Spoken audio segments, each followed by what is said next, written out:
Okay, so if you watch the Eden narrative video, I've also decided to make ET and Vertigo one, as you can see. And basically on the film studies exam, our AS film studies exam, section A is a comparison of ET and Vertigo. If you remember, you have two 5-mark questions on the microelements, and then there'll be a 25-mark question on something to do with the microelements. Could be 2 microelements, etc. But I just wanted to make this video again. It's a way of revising the narrative and saving time when you come to revision. You don't have time to watch the whole film again, but you can listen to this and you can pick up the main bits. And I also will link to other key things that I think are important as we go through. So if we start with ET, I mean the classic intro of ET, considering it's primarily aimed at kids, as a lot of 80s films were, we don't have really any dialogue for the first 8 minutes. A lot of it is just setting up ET. And the fact is we see him very early on, so he's not really a threat, E.T. The fact we see exactly what he looks like and how small he is in comparison to the kind of giant redwoods and all the rest of it, we realise that E.T. is quite harmless, he's benign, and we kind of feel sorry for him, this alien that's been left behind, this extraterrestrial that's been left behind. Then the humans come, the agents, and there's this idea of the main threat in the film is the adults, but of course halfway through that threat dissipates, and the adults in the film, they're not going to do lobotomy, they're actually going to help.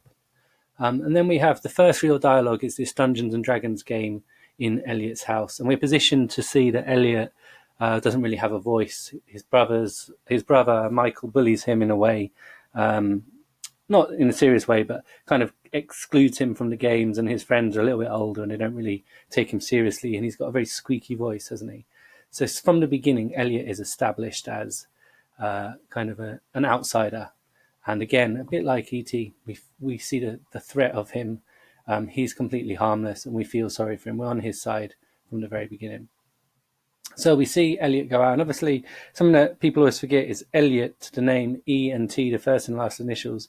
In a way, E.T. is a kind of mirror of Elliot. I'm sure you figured that out, but just a reminder.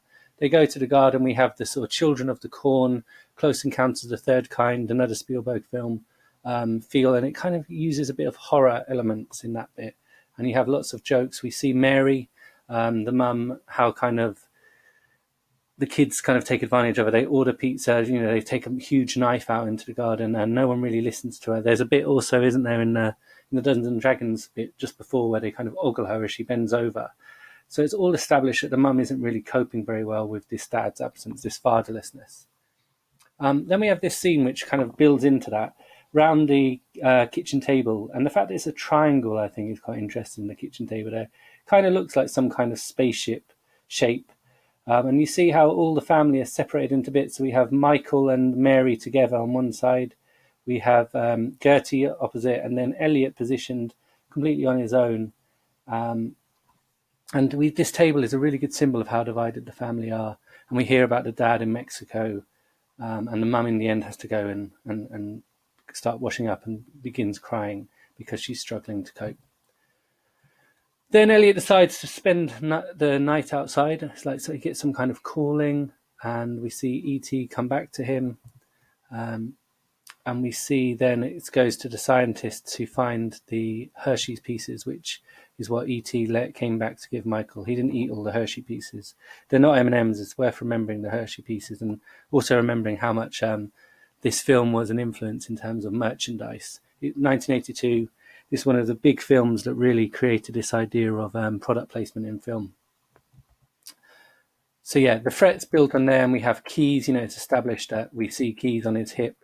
And again, he's silhouetted. We haven't seen his face yet. A classic Spielberg authorship thing where he doesn't show you the face of the villain till halfway through. Okay, then Elliot feigns sickness. And he's off school. He kind of bonds with E.T. We see that, and then he decides to tell Michael when he comes home. And there's a really interesting scene here from a Freudian perspective. This film's been analysed as Elliot's quest or need for power. If you look back in this scene here, how you can see that he's desperate for power, and Michael has the power of his mother's love. And even at the beginning, how no one listens to him. Elliot's need for power pervades throughout this film. And in this scene, he says, "I must have absolute power." I think he says that twice to Michael. It's really interesting to read this film from a Freudian perspective. this quest for power in the absence of their father and the mother's love. It's all very Oedipal. Okay, then we have that weird bit where E.T. is kind of positioned as a child, and Gertie sees him like a kind of cuddly toy. E.T.'s first miracle happens where he raises the planets to show them where he lives out of ordinary objects. So kind of he performs 3 miracles. Notice I'm using the word miracle. We'll talk about that in a bit. And there's the scene where he reads in the comic, and there's Peter Pan bit where the mum Mary is reading Peter Pan to Gertie. And again, see how E.T. is positioned as kind of a cuddly toy or a soft toy or childlike. And you also have the plant here. The plant becomes a little motif of E.T.'s health throughout.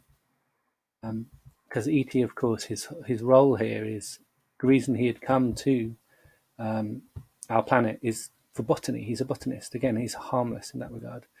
Okay, then we have what I call the frog scene, where they're going to dissect the frog, and it really becomes 2 kind of scenes playing at the same time, a kind of duologue. And we realise that E.T. and Elliot do have this unusual bond, almost like telepathy. So meanwhile, while Elliot's at school, E.T. reads about Buck Rogers, and here we have a lot of intertextuality in this scene. Then they decide to make E.T. kind of decides that he can make the satellite. Do you remember also you have the quiet man playing on the background and the kiss? There's kind of a reference to Wizard of Oz about getting home. I really like this frog scene, this whole kind of duologue, because you have loads of intertextual references. We have the spell maker, a spellcaster, again, product placement. Okay, then you have this scene is really crucial. And again, you may have forgotten about this one. This is why these kind of revision things are good, because it's where Elliot and Michael talk about their father and the smell of his shirt. Apparently, Steven Spielberg asked them to totally ad-lib this scene, so it's all improvised. It's quite interesting what they say, the kind of cliches of what an American father is supposed to be, and their kind of desire to, again, this need for power comes up again. Sorry, that's the Peter Pan bit, getting in the wrong order. But yeah, this Peter Pan bit, again, about a boy trying to get home, a group of kids trying to get home from Neverland. It's a bit like, E.T. trying to get home, etc., etc.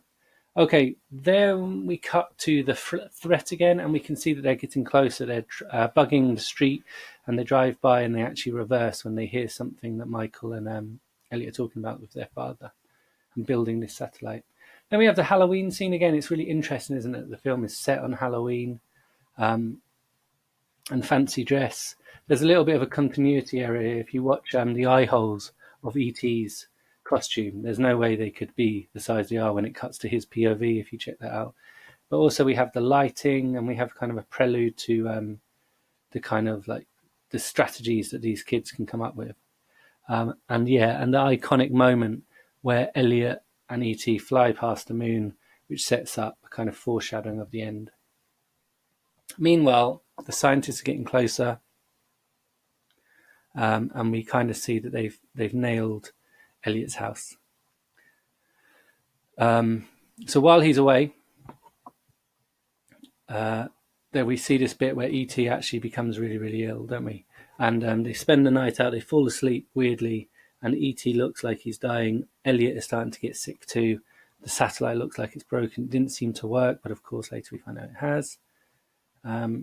Mary is worried. She calls the police when Elliot appears behind her.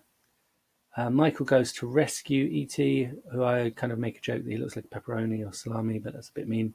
It's really horrible, this scene for kids, and it's definitely something that Spielberg doesn't shy away from, the kind of brutality and the horror of that moment. There's a quick pan as well to look out for in that moment. Okay, carrying on. So we have Mary. That there is the first time she sees E.T. And again, she thinks it's kind of a joke. She doesn't really believe it. But from this moment, Mary actually sees the kid and sees Elliot, and he starts to actually have the power over her. Then you have this weird bit a lot of students find confusing, where it kind of goes into slow motion as if they're on space, and all the sci-fi conventions are ramped up. The house becomes sort of spaceship metaphor for heaven as well, and the scientists take over. You've got this kind of, again, if you stick with this Freudian thing and rebirth. You have this kind of long fallopian tube gets set up. You have the military silhouettes. But then we find out Keysman is revealed, and he almost becomes like a surrogate father for Elliot in this moment. See how the low angle, the music is kind of climactic at that moment, and then actually it turns out that he has a dream to meet aliens and save the world. There's the heartbeats aligned. Michael seems to regress to a child too in this scene, where he goes into the cupboard. The cupboard is maybe a metaphor for childhood or safety. Again, you could read it in Freudian ways, like going back into the womb. Quite a media presence. This whole scene, where Elliot and E.T., the resurrection scene, and the idea is that the words "I love you" are uttered, and it seems to bring E.T. back to life. Tragedy and comedy in this moment, where E.T. makes silly noises. Again, Spielberg not shying away from the fact that death and life intertwined, and kind of exploring those for a kids' film. The plant is used as a motif, just as it is also used in this bit where Michael sees it come back to life. The escape. There's a moment in this shot here where E.T. is very much like Jesus. And again, I always talk about this reading like a kind of Christian reading. It's all there if you look for it, although Spielberg has quite openly dismissed it all, saying that it's nonsense. It's not a Christian text at all, but he's definitely added a layer of the kind of Christian myth. We have a resurrection. We have the mum called Mary. The first time that E.T. is discovered, he's in a kind of barn at the bottom of the garden. Okay, it's a shed. We have the miracles he performs, and so on and so on. There's loads and loads. If you go looking for it, you will find it for sure. So maybe Spielberg's just added that layer to give it a bit more depth, but he denies it. So maybe it's all just coincidence, but I don't believe that. Then you have this bike scene, which is kind of a parody of a classic chase. We have all the kind of shots and angles that you'd expect in a chase scene. The flying bit, and then we kind of have the last bit where we see E.T. say goodbye, and the last shot there of E.T. looking up to the stars. I find this shot really interesting of the mum, that the dad is kind of, he's out of focus. There's a sort of shallow focus in this shot, but the dad, the surrogate father, who is Keysman, Keys, as he's alluded to in the script, is back, and he's kind of becomes this father in the text. So it's quite interesting, this whole kind of goodbye bit. And Elliot does have ultimate power at the end. He's left much stronger than he was at the beginning. He looks completely empowered. If you look at that last shot there, and just compare it very quickly, if I go way back, sound effects, he looks like he's actually grown. The way, he looks like a tiny little child there. He almost looks like a teenager in this bit. So Spielberg has really kind of given the movie this growth of Elliot's character throughout. Okay, just wanted to move on then to Vertigo. I think it's good to talk about them both, because obviously this is always going to be comparison questions. So we have the kind of famous title sequence of the red.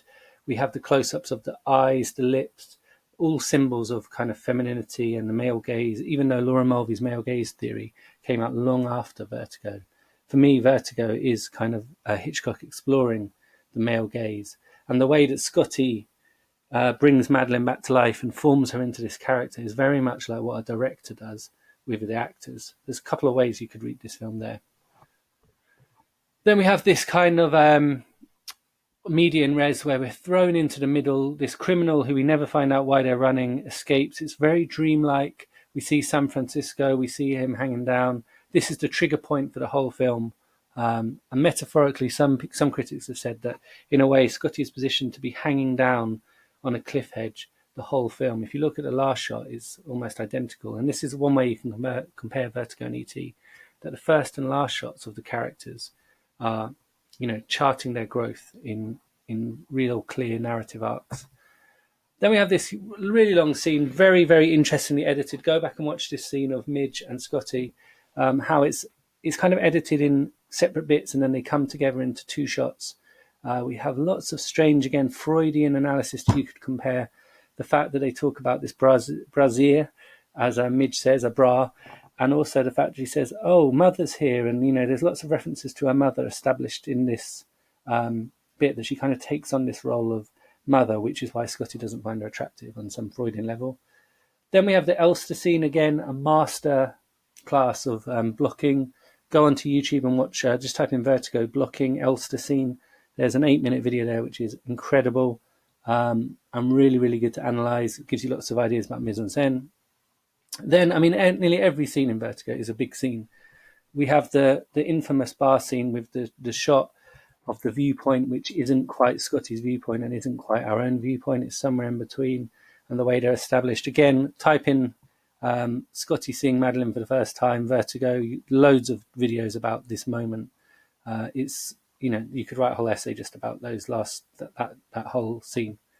Then we see this scene, I think, 3 times. It becomes a bit of a motif, like the plant. That we see the green car, the pillars. We see the very cleverly posted the sign of one way. There's only one way this is going to end, with Scotty becoming infatuated. And we see a little kind of montage here. All of this becomes a montage of following. And we see, interestingly, all the places we go are kind of symbols or metaphors of Scotty's obsession. So the first thing we have is like a metaphor for aesthetics and flowers and beauty and all of that. There's also this kind of voyeurism here. You can see in this shot that he's hiding behind the mirrored wall or doorway watching. It's very interesting shot to look at. Very Freudian. You know, Freud and Lacan, his kind of student, Jacques Lacan, talks about the mirror phase that we go through. Mirrors keep coming up a lot in this film. There's mirrors in this scene here, really interestingly, and the way that Scotty is standing behind this mirror. So aestheticism. Then we have the kind of nature. I think plants and like nature here is like life, which is interesting. In a graveyard, you have loads of nature. We have the art gallery, again, kind of beauty, aesthetics, art, and history all tied into this metaphor. And then we have the hotel where she weirdly disappears, and it's a bit of a, I don't know if it's a MacGuffin per se, but she just disappears, and it's never explained if the receptionist is in on it or where she goes or what happened. It kind of does make you think that there's supernaturals going on, but obviously somehow Elster had set this up, but we never find out how or why. We go back to this place almost like going back in a full circle, which is what Vertigo does very cleverly. Nearly every shot dissolves into the next one throughout the whole film. There's only a few key moments between acts 1, 2, and 3 where it fades to black and fades in. And this is one of them. And yeah, we go in this full circle with Midge and Scotty talking about what he's seen. We go to the bookstore, Pop Libra's bookstore. He tells us about the history of kind of San Francisco and Carlotta. Then people forget about this scene, but it's very interesting to watch how is Elster meeting Scotty for a kind of update on what's happening with his wife. And again, Elster totally, if you look at the blocking scene, which I was talking about up here, Elster totally in control here. You can see from the body language there. Look how he's leaning back and Scotty's getting drawn in quite literally. Okay, second kind of chase following montage.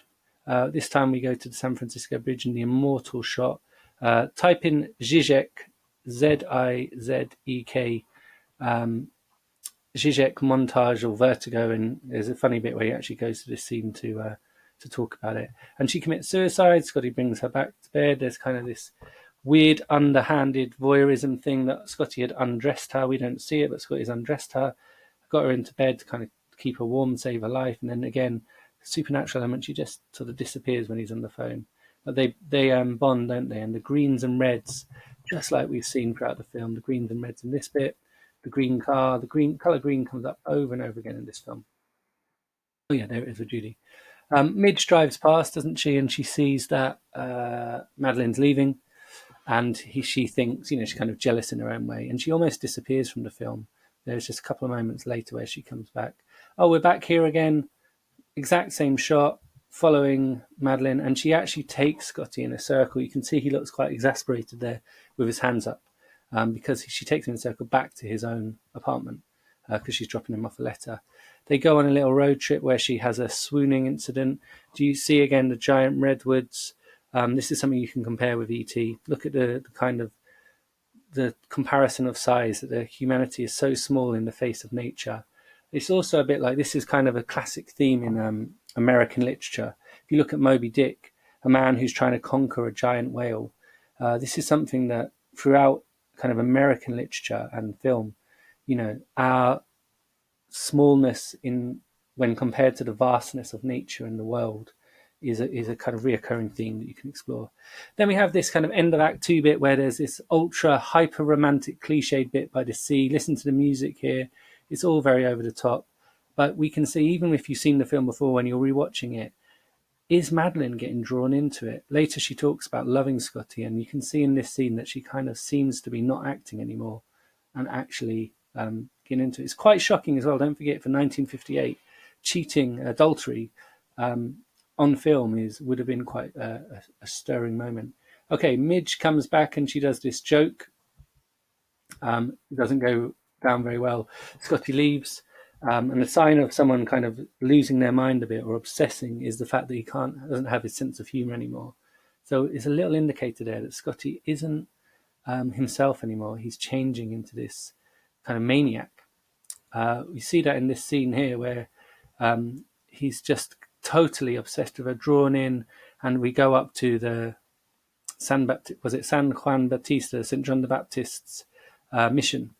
And we go in, the past comes in, and the classic moment. It's very difficult to get that shot of the fake Madeline falling down. Moving on. So we have the suicide. I love this angle here. And you see Scotty sneaking off, running away, panicking. And after this, really, Scotty is a broken man throughout the film. The trial is a kind of humiliation, exercise in humiliation.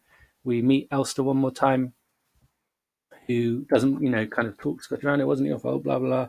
And Elster escapes to Europe after this. And in the actual finished version, Elster gets away with the crime. Again, quite shocking for 1958, the antagonist getting away with it. Scotty's completely broken. His dreams are reflecting this. We see him actually have a breakdown. And Midge's final moment where she does, if you watch this scene, watch how she does a 360 of Scotty. Really interesting, the circular movement that she does. Mozart being played, music therapy. We're back here again, one way closer now. See that sign's deliberately in this shot. And everywhere he goes now, Scotty is seeing people who look like Madeline but aren't. And Hitchcock does it really well, that he actually edits the real Madeline in. So even we think, oh, that looks like Madeline. And then there's this actress that he chooses that sort of looks like her, but not. Way back at the beginning, in the title sequence, he does that as well. The actress looks like Kim Novak, but isn't actually Kim Novak. And it's really interesting again what he's sort of saying about identity and deception and all of these kind of things. You can go into mass detail. There's the actress that plays the kind of lookalike from a distance. So we see almost a replay of the places he went to earlier. Even when we see Judy down there at the bottom, we aren't sure if that is Kim Novak or not. It's such a good makeup job, and the way she carries herself and everything. The only clue we have is that profile shot.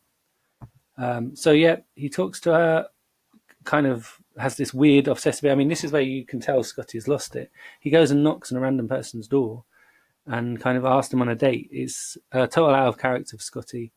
We then see this weird breaking the fourth wall kind of thing where now the viewpoint goes to Judy, who reveals the whole saga, writes it out in a letter for us, and then rips it up because she feels too strongly about Scotty. Then we go to all the places again, and look, we see that actress who kind of looks like Madeline but isn't. And it becomes Scotty's way of reshaping Madeline until he sees the necklace. This moment in the hotel with the green light and the spiritualness and the rebirth. If we think about resurrection coming up as a theme in both E.T. and Vertigo, but the necklace gives her away. And the final shot there is, of course, of Scotty overcoming his vertigo and looking down. A lot of people say they don't understand the ending, but it's about this kind of, Hitchcock always used this Catholic guilt. You can read it in that regard, the fact that a nun comes out. Although both death scenes, I have to go back to this one just because it makes me laugh.